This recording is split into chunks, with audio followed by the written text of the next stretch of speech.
Hey there, and welcome to the Innovative Mindset Podcast. I'm your host, Isolde Trachtenberg.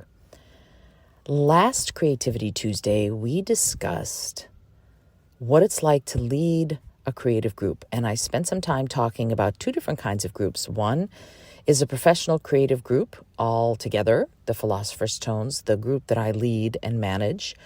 We sing carols from all over the world. We travel to do it. We get booked at places like the National Tree Lighting and corporate events and private parties that will have senators and members of Congress, or other members of Congress, I should say, as well as, the Secretary of State or Defense or something like that. So what I was talking about was how to lead a group of people who are working in that at that level. I also talked about running and managing a writing group of people who are not quite as far advanced. They are still developing their skills, as we all are. I think we keep developing our skills forever and ever, amen, when it comes to creativity. But today I want to talk about something a little different. I mentioned at the end of the last episode that I would discuss and explore what it's like to lead and manage a group of creatives in a more business-oriented setting. And here's the thing about that. It's not too different from managing a group of creatives like singing, like the Philosopher's Tones. You still need to do the things that I talked about last time. You need to create a culture that supports creativity and innovation. And one of the ways you do that as a leader is by providing the resources your people need in order to feel confident in creating. You need to set up a culture that supports creativity. And by that, I mean you need to have communication processes set up. Everything from a suggestion box to going out together for a potluck picnic lunch or something like that, where you ask your people questions. You ask them to imagine what ways they might innovate what they do, because let's face it, nobody knows better their jobs than they do, right? So ask them to think about ways to innovate and see if they can be effective, if they can be part of the way you do things moving forward, if they are efficient and effective and will be an overall improvement to the way you do things. There are many, many benefits to that. Not the least of which, your people will feel like they're being listened to, like they're being valued and valuable. And also, because they know their job so well, you will gain so much by listening to them when they talk about how to improve or make more efficient or innovate those particular positions. No one knows their job better than they do, so let them be the innovators. The other part of this is that notion of, providing support. In other words, as a leader, you're not there to go, you will do this. Instead, you will give them the long and short of their projects, for example, but at the same time, your role then becomes to be as a guide and as a support to them achieving what they have set out to achieve. You need to provide processes. Like I mentioned last week, I provide all of the resources to my people to make sure that they have everything they need and to make sure that it's frictionless as possible for them to have all of the resources, all of the processes, all of the documents and documentation in place for whatever it is they're trying to do, whatever it is they're trying to achieve, so that I'm not worried about it and they get the opportunity to really focus in on how they can improve what they're doing. And if I can provide any sort of an opportunity for them to be curious about how to improve, how to maintain that sense of curiosity about how to innovate, about how to get more creative with what they're doing so that it will be better for all concerned, so much the better. So if you're leading a group of creatives in a business setting, that's a way to do it. Give them latitude, give them the freedom to explore in what ways they can imagine improving and innovating. But at the same time, you also want to provide that structure, right? So it's not just a free form, woohoo, go and create. There's always a vision and a mission. It's funny, Tom Peters, the great leadership guru, said to me he didn't understand what I meant when I said vision in a tweet answer the other day. And I thought about it and I thought, well, it's about integrity to me. It's about doing what you said you were going to do and keeping your word and being above board in all of your actions. And also, to me, a vision has to have as part of its components, I guess. I need to see that vision is guided by a sense of compassion. If there's no compassion as part of what you imagine your long-term processes and goals to be, then they're going to eventually get to a place where things don't work. Things won't work because if there's no compassion, eventually, I think selfishness wins out. If you keep compassion, what benefit am I actually bringing? How does it provide? And, providing benefits and providing value seem like they're such business buzzwords now.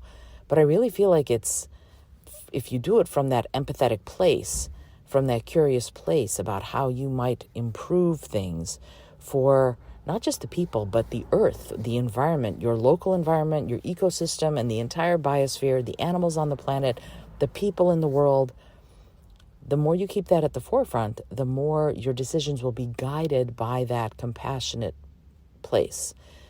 And that's something that I saw the other day too. I saw some coach or other, I don't even know who it was. Frankly, I don't know that I want to. But she said, yes, of course, we realize we need to improve things, but first we focus on the people. And I thought to myself, people can often help themselves. This is not to say they can always help themselves, but they can often help themselves. And to me, I believe in, I don't remember if it was Gandhi or Schweitzer who said, you can take the measure of a man or a person by how they treat those who cannot help them, or by how they treat those who can do nothing for them. And to me, those, of course, are the animals and the environment.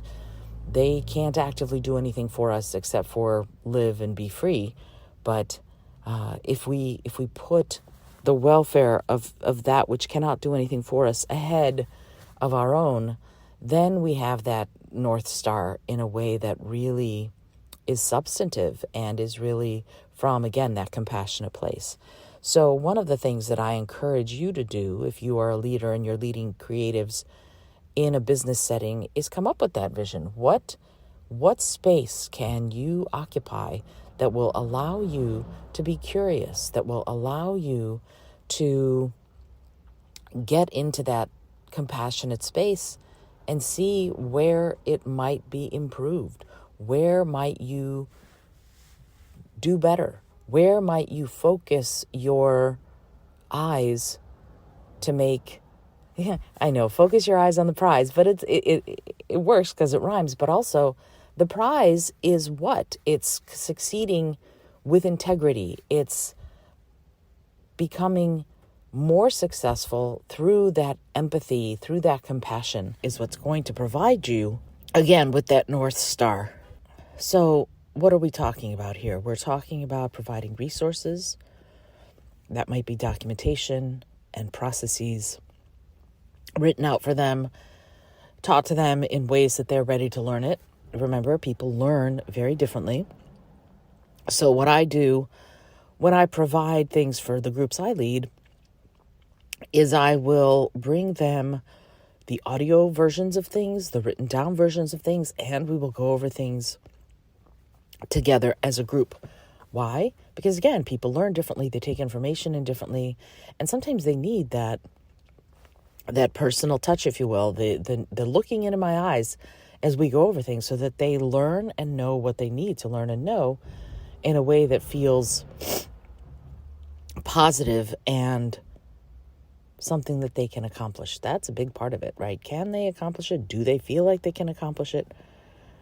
How do we bring that in? Okay.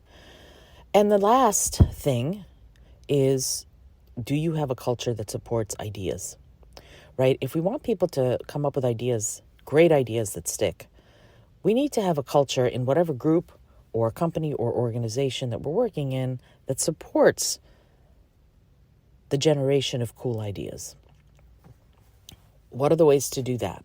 Well, there are lots and lots and lots and lots of different ways to do that.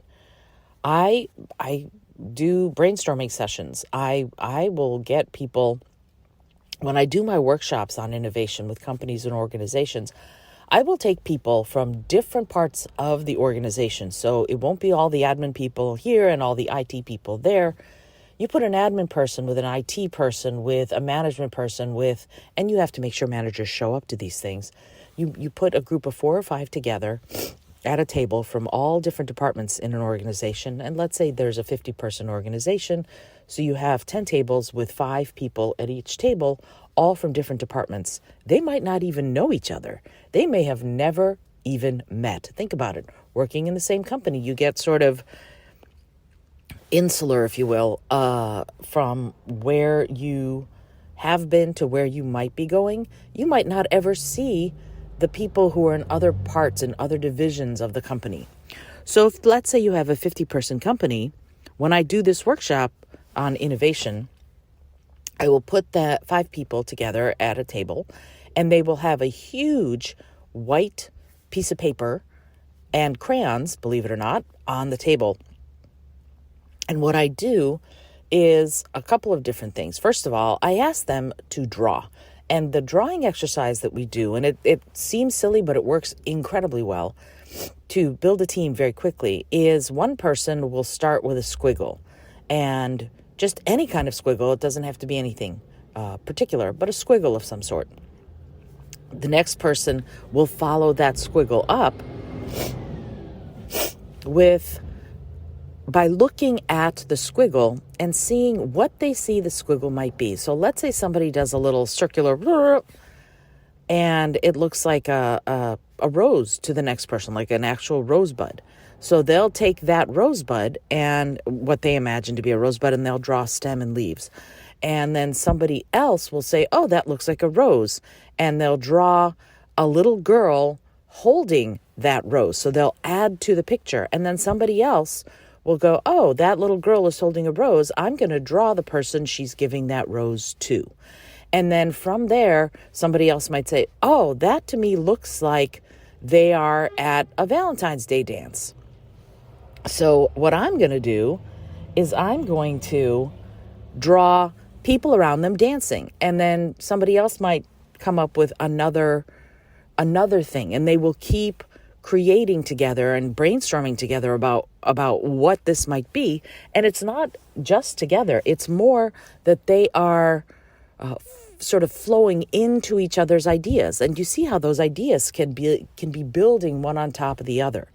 And once they do that, they start from a little squiggle all the way up to showing you a school dance where a little girl is giving a little boy a rose. How cool is that, right? So why does that work? It works because they build off each other's ideas. And it's a way to get them thinking without having to think that they have to be amazing artists. You don't have to be an amazing artist at all.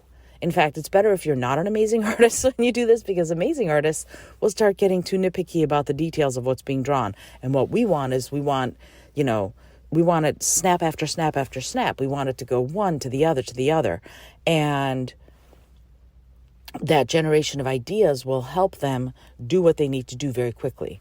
And once they've done that, wherever they've gone with it, they might have created a snail instead of a rose. I don't know. It depends on what the people saw, right?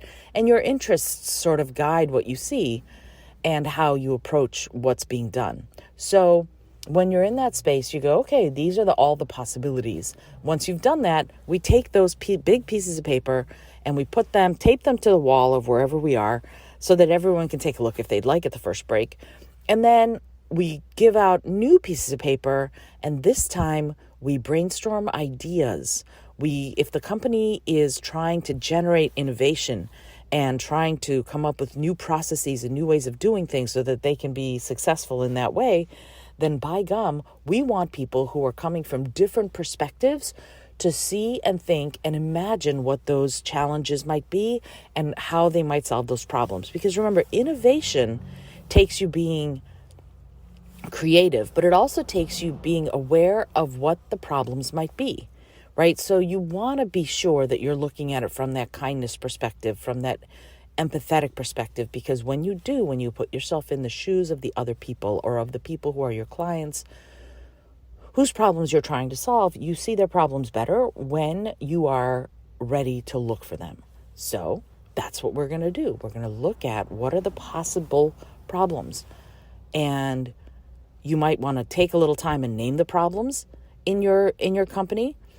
And then you're going to ask those people who are coming from disparate backgrounds, but all in your company or organization, to come up with what they think the solutions might be. Someone from an admin part of the company might have very, very different ideas than someone who is from the IT part of your company, for example. Give them the opportunity to work together and do the same kind of brainstorming. Write out, draw out what they think the problems are, and then how they might solve those problems. Or if you want to give them a little bit more guidance, give them what the issue is. This is the problem we're trying to solve. I want you all working in crayons to try and come up with solutions.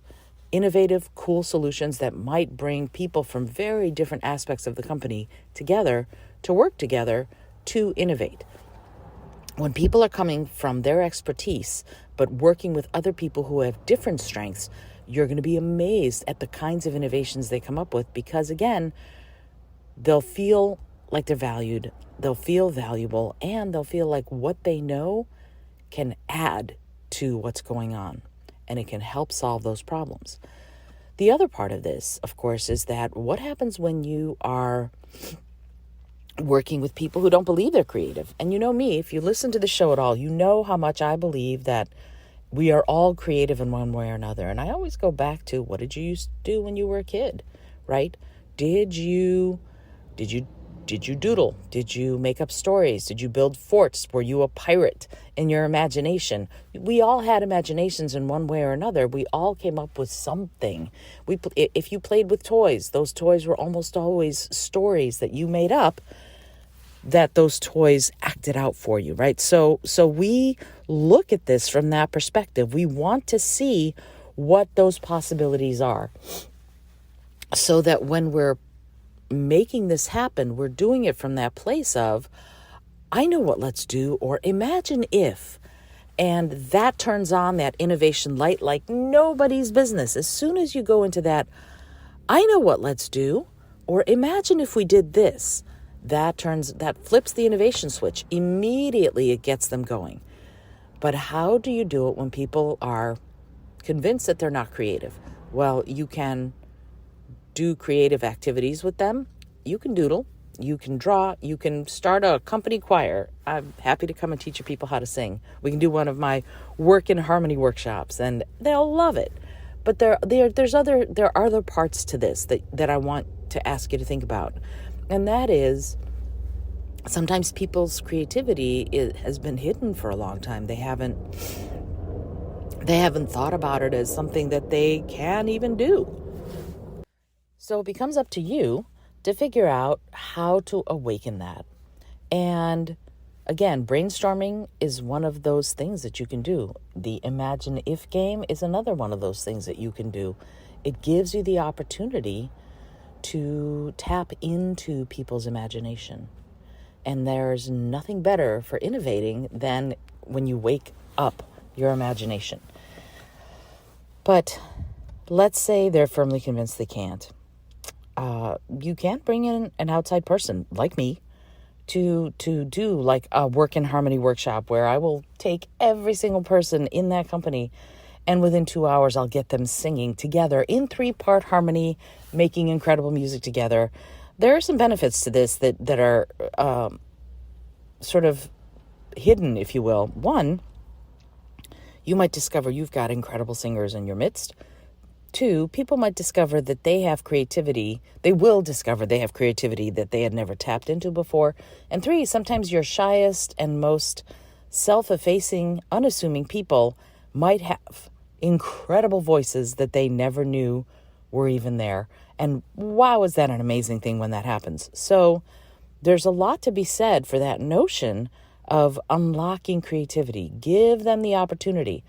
You can even do what I do with my writing group and ask them to work together in a small workshop to write a story, to come up with what solutions might be, but also give them a prompt word and see what they come up with, just brainstorming, just throwing around ideas, throw spaghetti at the wall and see what sticks. Because that's so important. That notion of, here, you can do this. It becomes incredible when they try. In his book, Daniel Coyle, in the book, The Culture Code, Daniel Coyle talks a lot about that notion of working together to brainstorm in a way that isn't overly discussed, right? One of the things he talks about is this wonderful story at the very, very beginning of the book when he gave everybody something like marshmallows and spaghetti and a piece of paper and asked them to build the tallest structure they could. And he had engineers and graduate business school students and 5-year-olds all working together. The 5-year-olds were working together like kindergartners. The business school students were working together. The engineers were working together. The admins were working together. And what he noticed was that the group that built the largest, tallest structure was not the engineers, like you might think. They were instead the kindergartners, because they didn't spend a lot of time questioning each other's ideas. They just tried things. They tried things until they worked. And once they worked, they kept going. And it was not a verbal situation. People weren't talking and talking and talking and thinking and thinking and thinking. They were doing. And that's one of the things that I can recommend the most, is that if what you want is to get your people doing, innovating, get them acting, get them moving. The more they move, the more they're going to be able to get into this in a way that feels substantive, in a way that feels innovative and creative, and from that empathetic place. The more they get that opportunity, the more they're going to be able to do all of these sorts of things in a way that works, not just for you and the company, but for them. I love talking about this stuff because when we work from that place of supporting each other's creative and innovative ideas, we can make incredible things happen. When we collaborate with people who have different strengths than us, we can make incredible things happen. When we feel supported by the people who are our managers or who are above us, we can make incredible things happen. I know I keep saying that, but it's really true. And it's such a fascinating thing. I've had bosses in my life back when I used to work for other people who were fiercely jealous of the people who worked for them. And when you're fiercely jealous of the people who work for you, you cannot manage them well. So my last caution to you, if you are a leader of a group and you've already got all the stuff, you've gotten them going, they're being creative, you've gotten the people who think they're not creative to be creative, you've got the processes and the resources and the support systems all set up. The other thing, let go of your jealousy. And that's where mindfulness comes in. And I'm asking you to be super honest with yourself here, because we seldom want to admit that we're jealous, right? It's not something that's easy to go, oh yes, I'm jealous, and that's how it is. I'm just jealous, and I admit it, and I'm okay with it, and blah blah blah. You know what? That isn't true. Most of the time, we're terrified of admitting that we're jealous because it says something about us. But you know, when you see someone who's unleashed their creativity, their unique genius, their ingenuity, genius and ingenuity have the same root. When you see someone who's done that, it's not always easy to go, yay! I'm being very honest. There are times when it's hard to just be supportive. There are times when you go, doggone it, I wish I'd thought of that. And that's really tough. I get it and I understand. And as the leader of the group, you got to let go of it. And that's where mindfulness comes in, right? You have a golden opportunity when you have people who work with you and for you who are innovative and excited and engaged and who are coming up with incredible ideas.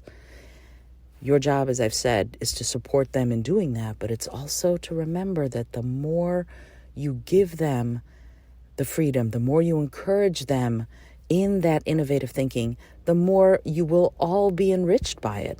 And yeah, some of it is financial wealth, I'm sure, but some of it will be the knowledge, the satisfaction, the contentment that comes from knowing that you're working together to solve problems in unique and creative ways that will benefit not just you and the company, but hopefully the world at large.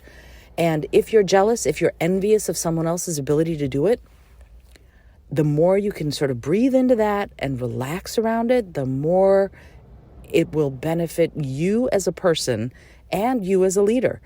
You can't do great work if you're spending your energy being jealous. You just can't. You will focus more on how to muck things up, honestly, than you will on how you can improve everything that's going on.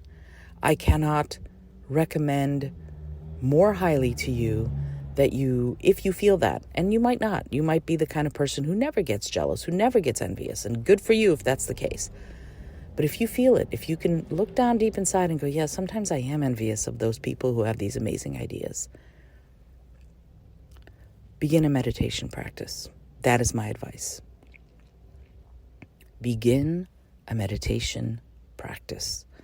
I know it sounds bizarre, but it works like you wouldn't believe. When you have a meditation practice, you are in a position to accept what is. And that's it. Ultimately, that's what meditation allows you to do. It allows you to be where you are and accept what is. And if someone else comes up with an incredible and innovative idea, and you accept it and go, yes, this is it, then you can start where you are and all move forward together. And that becomes a celebration. And I cannot stress this enough. The more you can celebrate everybody else's wins, the more you win. I know it can be and again, maybe I'm talking just to myself here because I've been jealous when other people have these amazing ideas and I've gone, oh, why didn't I think of that? Because I didn't, but they did. And bully for them, right? That's awesome. Because there's no shortage of ideas, right? Please remember that. There is no shortage of ideas. Anything you can imagine, you can eventually do. It may be tough for the next 100 years, right? If you're trying to imagine personal flying machines or whatever. But what if you did? What if you decided that that was your great goal?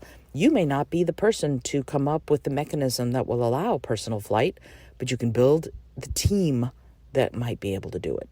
So if you're the idea person and you have this idea that you want to do personal flight structures, I have no idea how they'd look. I'm not an engineer. But if that's the thing that you decided you wanted to do, then maybe your strength is in assembling the right team. Or maybe your strength is in the design. But you'll have to have the people who can actually implement, the mechanical engineers, the builders, the people who can do the construction. You'll need them too. And the more you celebrate what their magic is, what they can do, the more you will be able to all succeed together. And again, if you keep compassion and empathy at the forefront of everything you do, then anything you do will be of benefit to those around you. It could be other people, it could be animals, it could be the environment. However you structure and focus your compassion and your empathy, that is where those benefits will be wrought. I hope you've enjoyed today's episode of the Innovative Mindset Podcast. It's been a real pleasure to explore this with you today. And I would love to hear from you about what you think will lead to an innovative culture in any sort of group. If you're in a creative group, if you're in a group of engineers, what will lead to that notion of creative thinking? What do you think? Also, if you've listened this far, I would love to do something creative with you. sometime very soon, and I'm going to let you know when. I'm not exactly sure. It'll be very soon. We'll be doing a series of episodes where I'm going to write stories from prompt words, and I am going to ask you to participate if you're interested. I'm going to talk about this at the beginning of the next few episodes just so that we can get ready. And it's going to be basically, I'm going to ask you to write a story that I come up with the first paragraph, and I'm going to ask somebody else to come up with the next paragraph, and then the next paragraph, and the next paragraph, and see if we can't do this kind of serial paragraph thing where we come up with some story from a prompt word, a random prompt word that I choose. It's going to happen soon. I just have not figured out the dates yet. But if you want to participate in that, I'd love it if you'd let me know. It would be great to hear from you on whether or not you would like to participate in that and see how that might work. And we can make it work together. It would be really, really fun and really cool for me to see how we would do that together. And as always, this episode is brought to you by various things. Brain FM is my favorite app. I use it daily to meditate, to recharge, to chill out, to go to sleep, to get into my creative flow every day. If you would like to try it, head over to brain.fm/innovative mindset and you can get 20% off the app. Because I'm an affiliate, of course, I will get a little bit, a chunk of change if you decide to try it and use my link. I wanted to let you know that just so you do. This episode is also brought to you by Gloria Chow's PR Starter Pack. She's doing some masterclasses on how to get earned media coverage where you're not buying ads, but instead you're either publishing stories or somebody else is publishing stories on you in major media outlets. She's amazing. That link is also in the show notes. And I don't know if I'm going to put, maybe because I mentioned Daniel Coyle's Culture Code, I will put a link to the show notes for that. And that link is an Amazon link, and I'm an Amazon affiliate. So if you go through my link to buy that book, and I highly recommend The Culture Code, it's an incredible book. Maybe I'll be doing a review of it sometime soon. If you do that, then I might get a little chunk of change for that too. Alrighty, I hope that you've enjoyed today's episode. This is Isolde Trachtenberg for the Innovative Mindset Podcast, reminding you that in order to innovate, you have to be bold, be creative, and most of all, be kind.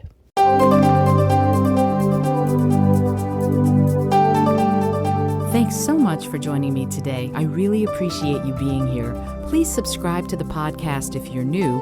And if you like what you're hearing, please review it and rate it and let other people know. And if you'd like to be a sponsor of the show, I'd love to meet you on patreon.com/innovative mindset. I also have lots of exclusive goodies to share just with the show's supporters there. Today's episode was produced by Isolde Trachtenberg and is copyright 2021. As always, please remember this is for educational and entertainment purposes only. Past performance does not guarantee future results, although we can always hope. Until next time, keep living in your innovative mindset.